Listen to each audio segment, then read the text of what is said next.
Korea has won gold in the women's 3,000-meter short track relay at the Milano Cortina Winter Olympics, its first gold medal in the event in 8 years. The victory also marks the first short track gold and the nation's second gold of this year's Games.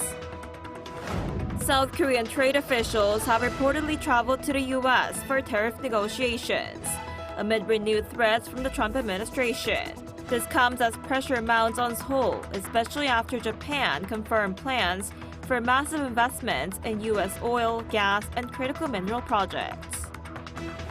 The Seoul Central District Court is expected to deliver its verdict later this afternoon in the insurrection case against former President Yoon, who has been on trial over his declaration of martial law in December 2024. The sentencing, scheduled for 3 p.m., will be televised live. Hello and thanks for joining us on Arirang News. We begin with the latest from the Milano Cortina Winter Olympics. South Korea claimed its first women's short track relay gold in 8 years, marking the nation's second gold of this year's Olympics. 이승재 starts us off. South Korea won the women's 3,000-meter short track relay at the Milan Cortina Winter Olympics on Wednesday, securing its first gold medal in the event in 8 years and its first short track gold of these games. The quartet of Kim Yo-jong, Kim Yo-jong, Shim Seok-hee, and No Do-hee crossed the line first at the Milano Ice Skating Arena in Milan, finishing ahead of Italy and Canada. The victory marked South Korea's second gold medal of the Games and its 7th medal overall. Coming into the race, South Korea had managed 1 silver and 2 bronze medals in short track, a modest return by the standards of a nation long considered a powerhouse in the sport. With this win, South Korea extended its lead on top of the all-time Olympic short track standings, with 27 gold medals and 57 medals overall. The race also added to Kim Yo-jong's remarkable career. She captured her 6th Olympic medal, tying the record for the most Olympic medals by a South Korean athlete, winter or summer. With her 4th gold, she also matched the former short tracker Jeon Yi-kyung for the most Winter Olympic gold medals by a South Korean athlete. Shim Seok-hee now owns 3 Olympic gold medals, all in the 3,000-meter relay. Kim Yo-jong and No Do-hee each celebrated their first Olympic gold, with Kim having earlier taken bronze in the women's 1,000 meters. Lee So-yeon, who skated into the semifinals, was also awarded her first career Olympic gold. Short track concludes Friday with the women's 1,500 meters and the men's 5,000-meter relay. South Korea has reached the relay final, and Che will look to defend her title in the 1,500 meters for a 3rd consecutive Games. 이승재, Arirang News. Meanwhile, as the United States ramps up its demand to allies to quickly initiate their investments into American industries, pressure is piling up for Seoul to finalize its talks with Washington, especially as Tokyo confirms the first projects. Our Oh Soo-young has more.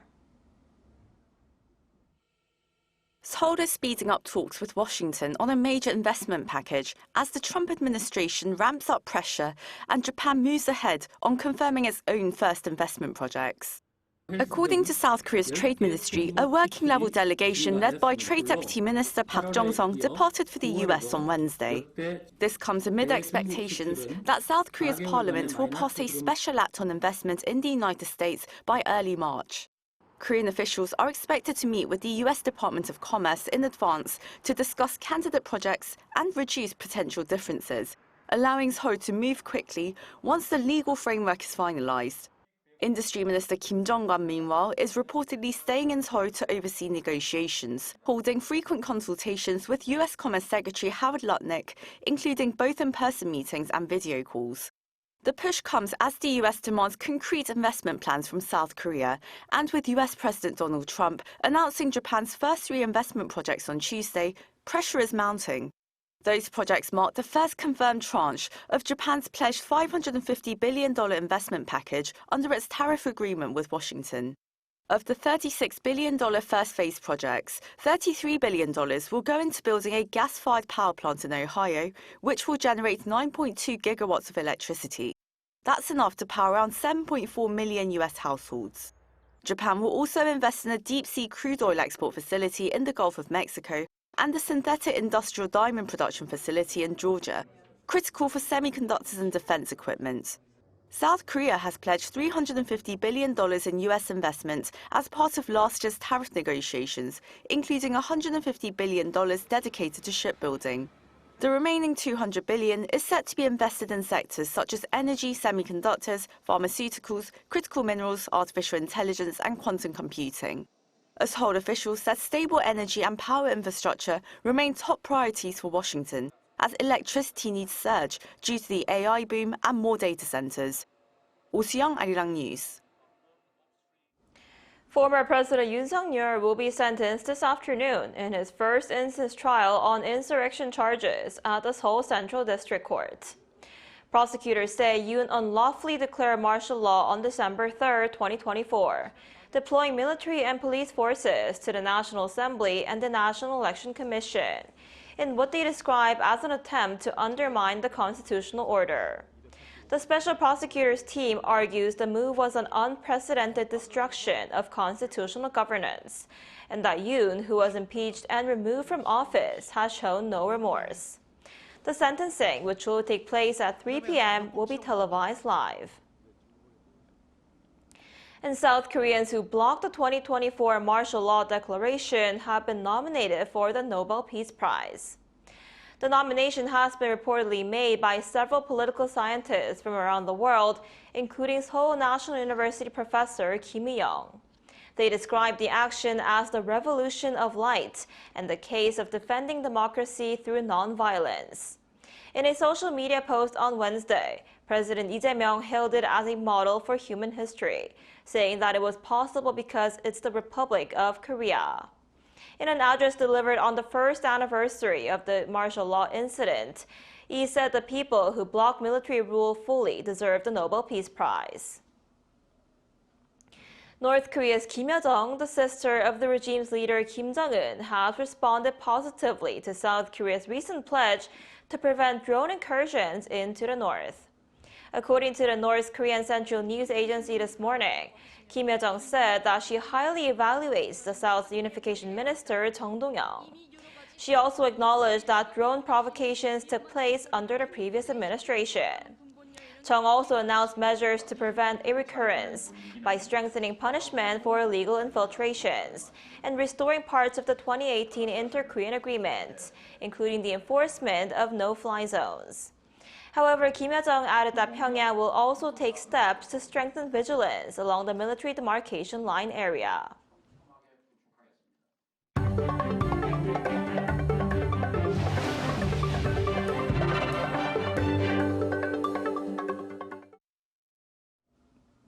Humanoid robots now stand at the threshold of the factory.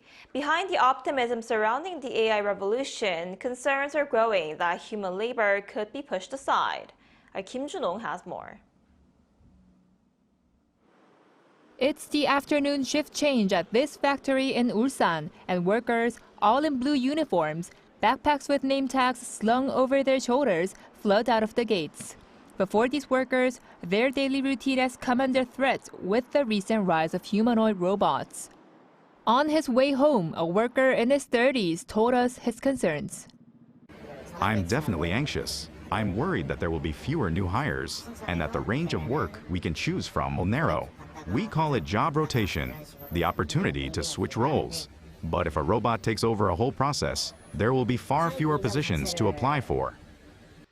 Introduced at the CES this year, Hyundai Motor Group's humanoid robot Atlas keeps impressing audiences with its rapid evolution. With plans to roll it out on production lines starting 2028, the future no longer feels abstract. Yet for some in Ulsan, the engine of South Korea's industry, the applause at CES feels distant. 23 years into the job, Oh Sung-ho still remembers the moment of that first encounter. We had never heard of Atlas or seen anything like it before, so it came as a real shock. We only knew robots as four-legged machines, and seeing one in human form made us anxious about our jobs. Having spent nearly half his career as a contract worker, what came to Oh's mind first were those most exposed to job insecurity. We are not opposed to new technology, but contract workers don't have much of a cushion. They are the most exposed, and any instability will reach them first. That's what worries me about the younger generation. With humanoid robot technology edging closer to this industrial powerhouse, Oh shared the view common along his colleagues. The time before the robot rollout should serve as a vital window for labor and management to sit down, talk, and build consensus. Technology may lead the way, but it is still people who decide how it is used. It must not become a one-way path. Since the factory floor belongs to the workers, we hope to take part in these discussions and become true partners in helping the company move forward in a constructive way. This new reality demands a new strategy. Amid the unstoppable tide of AI and robotics, South Korea's industrial heartland is facing a defining moment. Kim Yo-jong, Arirang News, Ulsan. And also here in Korea, we cover efforts to promote digital literacy among senior members of the Korean society as AI advances comfort and convenience for their younger counterparts. Our Cha Eun-kyung has more. The classroom is full with no empty seats to be found, and people are paying close attention to the lecture. The assignment for the day is for the older adult students to install a movie theater application on their smartphones. Although they've carefully followed along while taking notes, many encountered difficulties right from the very first step. This is the search bar. Try typing something. Press Enter, tap search, and then the magnifying glass icon. When you tap it, it starts searching. Though questions lead to more questions, and there's so much they don't know, their passion is strong. I learn one thing and forget another. I can't even remember it properly. So I came here hoping to learn something. In an era where smart and digital technologies take over everyday life in place of face-to-face human interaction, it's not so easy for the older members of society. For older adults, the most important thing in learning digital technology is repetition. This is why they continue to go to places where they not only attend classes, but also learn to become more familiar with digital devices in everyday life. Since their daily lives are largely disconnected from digital technology, we aim to give them confidence by showing that digital devices aren't difficult as they get hands-on experience. Seoul plans to expand the centers to 6 locations by the end of this year, providing spaces where older adults can learn and relax while engaging with digital technology. Cha Eun-kyung, Arirang News. And South Korea celebrated Lunar New Year, or Seollal, this week. And foreign travelers enjoyed the spirit of the holiday with visits to a bustling local market and hands-on cooking classes. Our Cho Young-eun was there. The Mangwon Market in western Seoul is at the heart of the Seollal rush. Amid the familiar bustle, foreign tourists are stepping into this everyday routine, side by side with local residents. They lean in close to examine dried red gochu peppers, running their fingers over the rough texture. Deeper in the alley, the air grows thick with the scent of freshly cooked street food. The group slows down in front of a stall stocked high with warm Korean twisted donuts, known locally as 꽈배기. One tourist gathers the courage to try a simple phrase in Korean.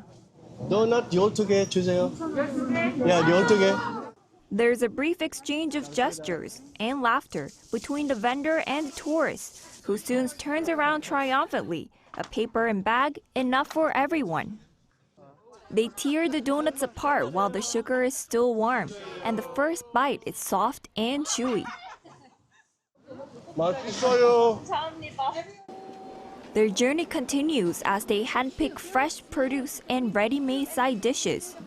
They listen carefully to explanations about cabbage, radish, and garlic, learning what goes into a traditional holiday table. From shopping high-quality ingredients to tasting some street food, foreign visitors are heading to local markets like this one to have a deeper taste of Korea.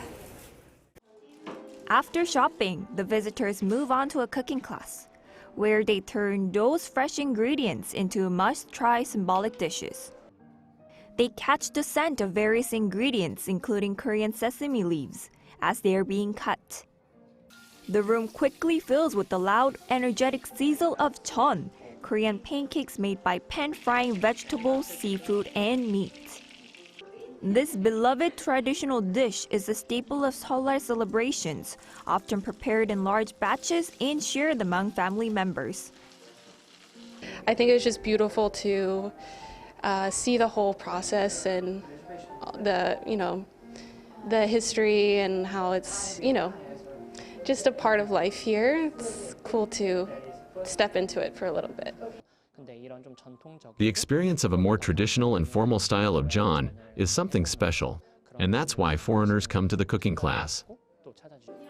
For foreign visitors, this hands-on experience provides a deeper understanding of how food, family, and tradition come together during Korea's most important holiday. 조영은, 아리랑 뉴스.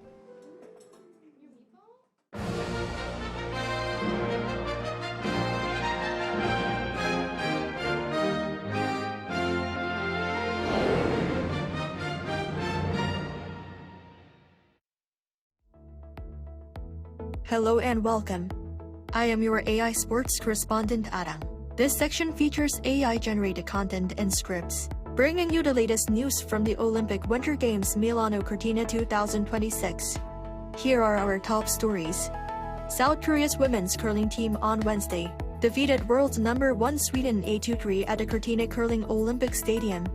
Korea established an early 3-point lead in the first end and capitalized on Swedish errors to record steals in 3 consecutive ends.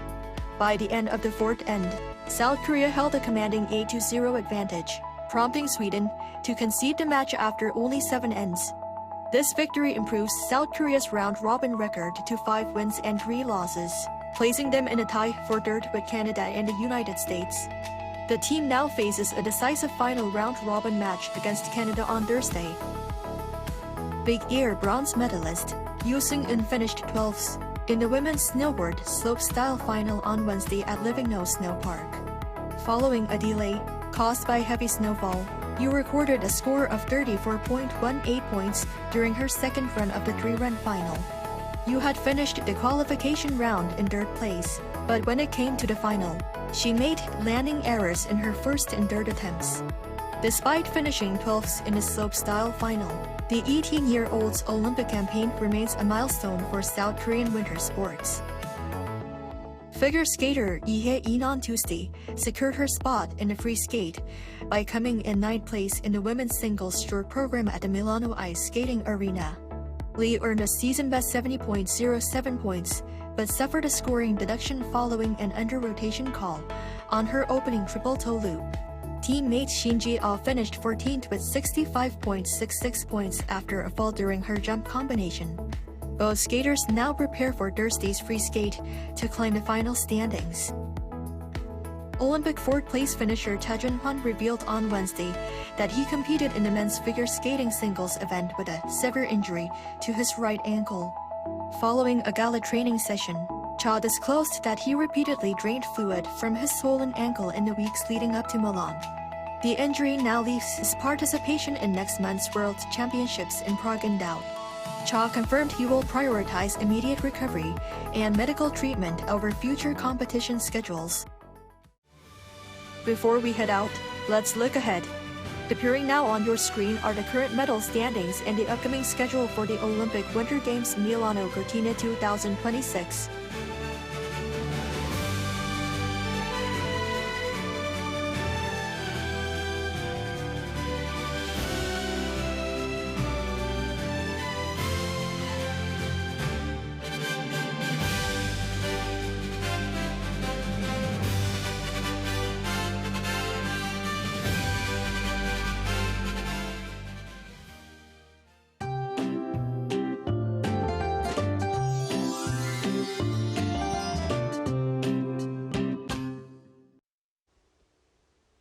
As we return to our daily routines on Usu, one of the season terms marking the melting of snow, temperatures have dipped below freezing this morning.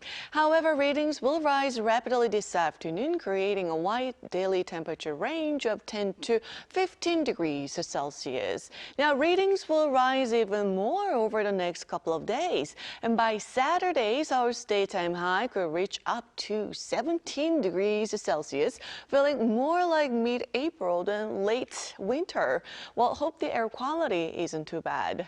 And this afternoon, Seoul will be getting up to 7 degrees. Daegu, Busan both topping out at 12 degrees Celsius under sunny skies with good air quality. Meanwhile, dry weather advisories are in place for parts of Gyeongsangdo region, so extra caution with open flames is necessary. Temperatures return to season norms on Sunday with a chance of wintry mix next Tuesday.